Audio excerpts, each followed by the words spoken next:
बिल्कुल ऐसा ही होगा। कितना भीतर धर्म है और कितना धर्म का मात्र दिखावा है। आज तक विश्वास मानना हमने जो धर्म किया था वह मात्र चर्म का धर्म था, मात्र ढोंग का धर्म था।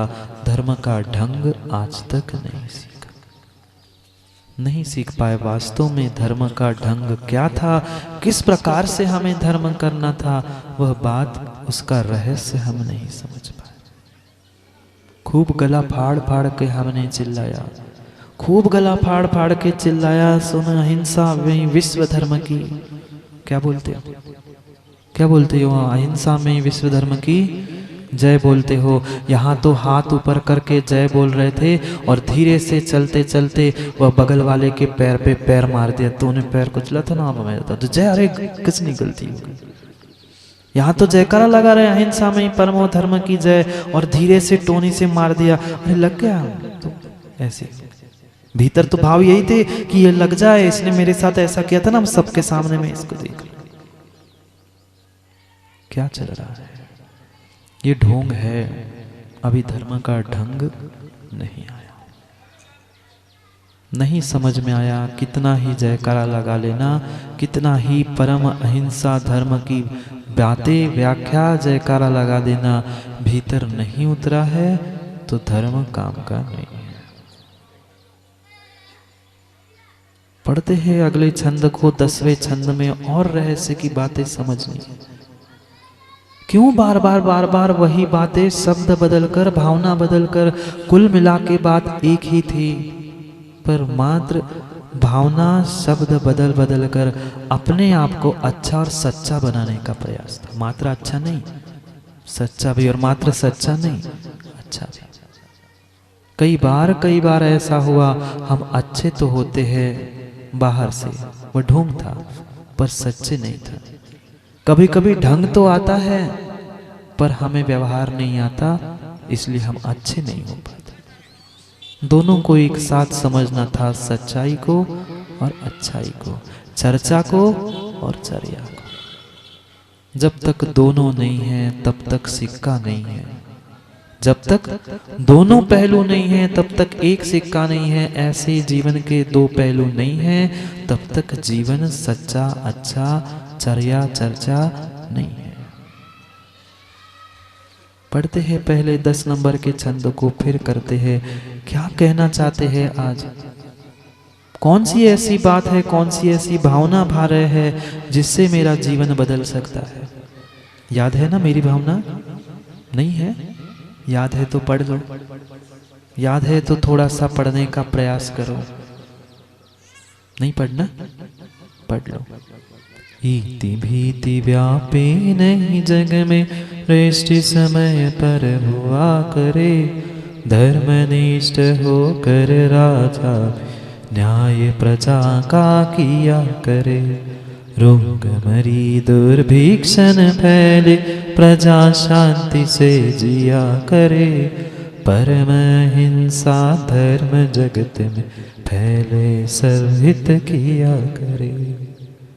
कितनी भावना, रोज रोज छंदों में एक ही भावना है कि संसार के सभी जीव सुखी रहे। एक यही भावना है, अनेक प्रकार से उसका कथन किया गया है, पर भावना एक ही है। मैं जहां रह रहा हूं वहां के प्रत्येक जीव सुखी रहे। मैं मतलब मात्र बानपुर टीकमगढ़ नहीं, वह बानपुर टीकमगढ़ भी, वह मध्य प्रदेश, उत्तर प्रदेश, भारत देश, एशिया खंड, इस ब्रह्मांड 3 लोक में ही तो आता है। पर हम अच्छा भी सोचते हैं किसके बारे में? कभी कभार हमने अच्छा भी सोचा तो किसके बारे में? जिससे हमारा स्वार्थ सदरा है उसके बारे में। जिससे हमारा स्वार्थ, हमारा अभिमान, जहां उसकी पुष्टि नहीं हो रही है, हम उसको देखना भी पसंद नहीं करते। अच्छाई बुराई तो छोड़ दो, उसे हम देखना भी पसंद नहीं करते। यहां तो कह रहे इति भीति व्यापे नहीं जग में, घर में नहीं, देश में नहीं, पूरे जग में कभी भी इति भीति नहीं व्यापे। और हम अपने ही घर में, अपने ही देश में, अपने ही ग्राम में, नगर में ही कितनी इति भीति व्याप्त करके बैठे। विचार करना कि हम आज तक कैसी भावना करते आए और कैसे भाव करते आए। ये जितना जितना खेल है वह सब कुछ भावों का खेल है। ठीक है, शरीर से भी कर्म का आश्रय होता है, वचनों से भी कर्म का आश्रय होता है, पर सबसे अधिक के आश्रय का कारण है तो वह मन है, परिणाम है, भाव है। शरीर को तो स्थिर करना, शरीर को तो संभालना, कोई तिर्यंच नहीं देखे क्या? सर्कस वगैरह नहीं देखी हुआ हूं आपने? सर्कस में वह बंदर क्या, स्वान क्या, वह भी इतने से डिब्बे पे चारों पैर, एक पैर पे खड़ा होकर दिखाना जानता है। शरीर को संभालना कठिन नहीं है। वचनों को भी फिर भी क्वचित कदाचित हम मान सम्मान के लिए, लोक लाज के कारण संभाल सकते हैं, पर मन का किसने देखा? कोई नहीं जानता तुम्हारे मन के परिणामों को, इसलिए हमारे परिणाम कहां से कहां पहुंचते हैं। विश्वास मानना युवाओं, जो तुम्हारे भीतर परिणाम आते हैं वो तुम्हारे माता पिता को भी बताओगे, बताना नहीं। अगर क्वचित कदाचित बताने के भाव भी हुए, वो सुन भी ले तो वे सोचेंगे कि बेटा कहूं कि नहीं कहूं। हर किसी के परिणाम ऐसे होते हैं, चाहे पति पत्नी हो, चाहे बाप बेटा हो, एक दूसरे को भीतर के परिणाम जिस दिन बता दोगे उस दिन तुम्हारा घर परिवार उखड़ जाएगा। ऐसे नहीं होते परिणाम?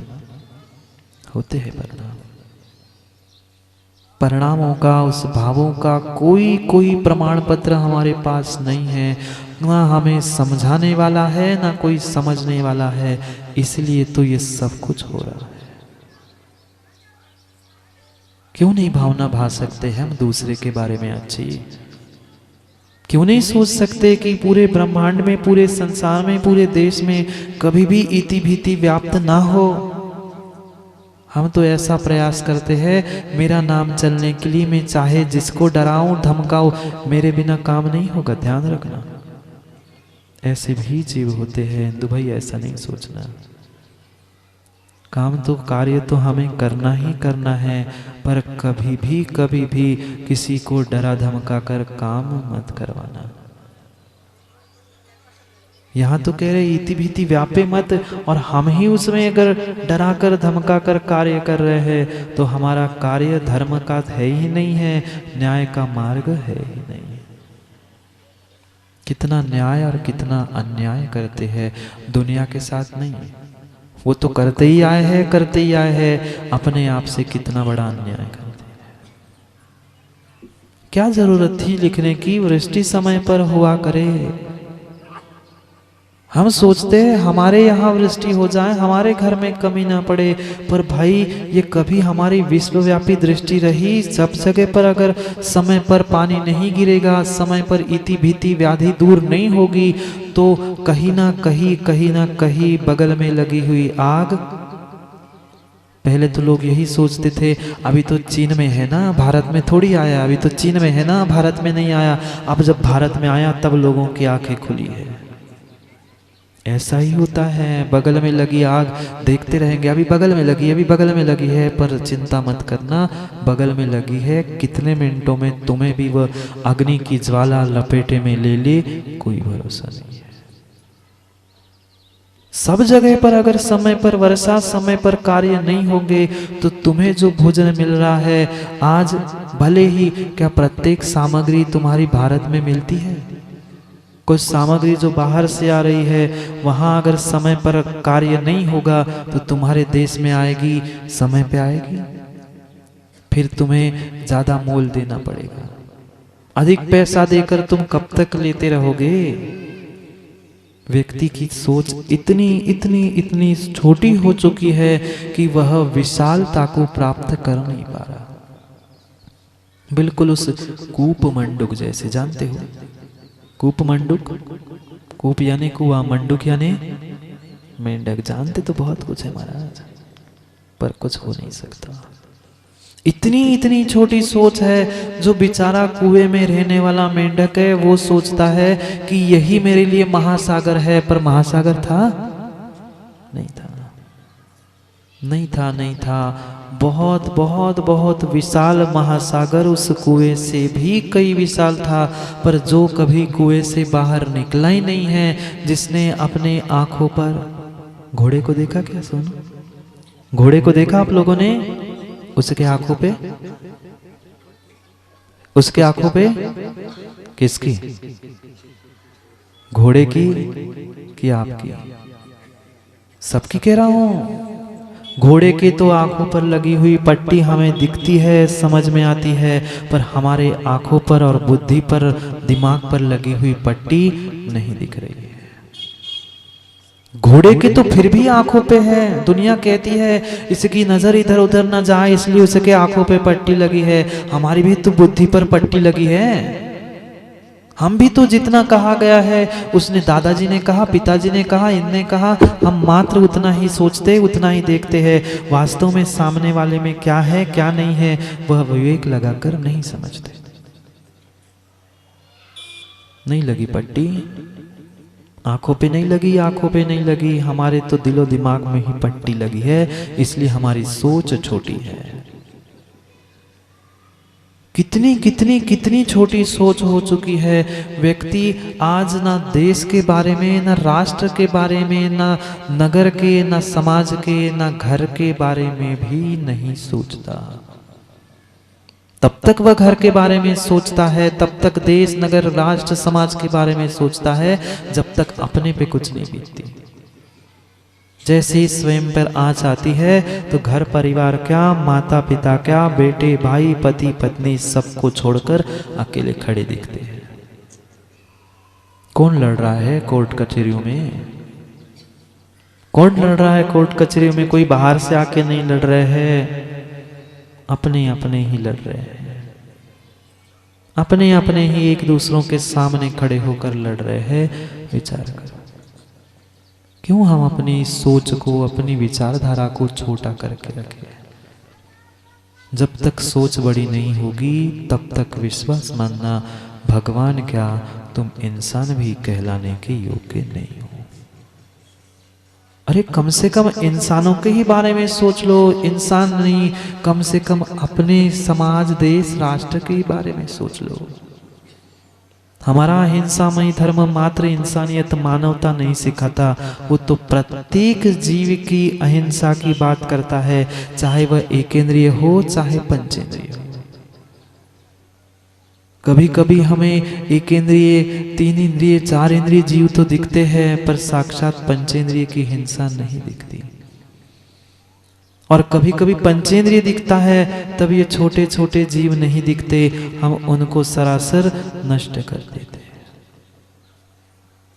ये मात्र और मात्र एक ही उद्देश्य है कि अहिंसा परमो धर्म। ये जितनी जितनी भावना कही जा रही है वो मात्र उद्देश्य उसका अहिंसा है, दूसरे की और स्वयं। ये जितना जितना आगम में वो कथन है वह मात्र और मात्र नन्ना जी आदिदम कादव्वा। पढ़ा होगा श्लोक, आदिदम कादव्वा यदि सक्कदि परहिदम कादव्वा आदिदम परहिदम वरम सुट्ठो आदिदम कादव्वा। कुछ आया समझ में? कोई उर्दू भाषा नहीं बोल रहे थे, आचार्यों की ही गाथा है। आत्महित करो और समय हो, शक्ति हो तो पर का हित भी करना, पर परहित और आत्महित इन दोनों में से अगर कोई श्रेष्ठ है तो आत्महित श्रेष्ठ है। कल भी यही बात हमने समझी थी, दूसरे के व्यवस्था के पीछे हमने अपनी व्यवस्था बिगाड़ ली, पर के हित के पीछे हमने आत्मा का हित छोड़ दिया। ये चाहे निर्ग्रंथ भेष हो चाहे धर्मात्मा का भेष हो, मात्र आत्मा का हित करने के लिए था। यदि शक्ति परहितम कादव्वा, अगर शक्ति है तो पर का भी हित करो, पर का हित के पीछे आत्मा का अहित मत करो। ये मेरी भावना आत्मा के हित की है। चाहे राजा बनो, चाहे मंत्री बनो, चाहे किसी भी पद को प्राप्त कर लेना, यहां कह रहे हैं धर्मनिष्ठ होकर राजा भी। मात्र राजा हो के नहीं, पहले धर्मनिष्ठ होकर राजा, और मात्र धर्मनिष्ठ होकर नहीं, उसे व्यवहार भी आना चाहिए। नहीं तो मात्र अपनी मजा के पीछे राजा डूब जाता है और प्रजा की तो सजा हो जाती है। कितने पुराणों में पढ़ा, लग गए वे अपने अय्याशी में, लग गए अपने विषय भोगों में, समाज का पता नहीं, ना प्रजा का पता है, ना देश का पता है, कौन क्या कर रहा है कोई ठिकाना नहीं। एक साथ दो बातें कवि ने लिखी है, धर्मनिष्ठ भी होने के लिए कहा है और प्रजा के साथ न्याय करने के लिए कहा है। नहीं तो हम तो बन गए राजा और इतने धर्मनिष्ठ हो गए कि हमें पता ही नहीं है प्रजा का क्या हो रहा है। भाई तुम अपने लिए तो कर ही रहे हो, राजा बने हो तो तुम्हें प्रजा के साथ न्याय करना होगा, करना होगा। इसलिए पहले कहा है कि धर्मनिष्ठ, पहले तो तुम धर्मनिष्ठ हो।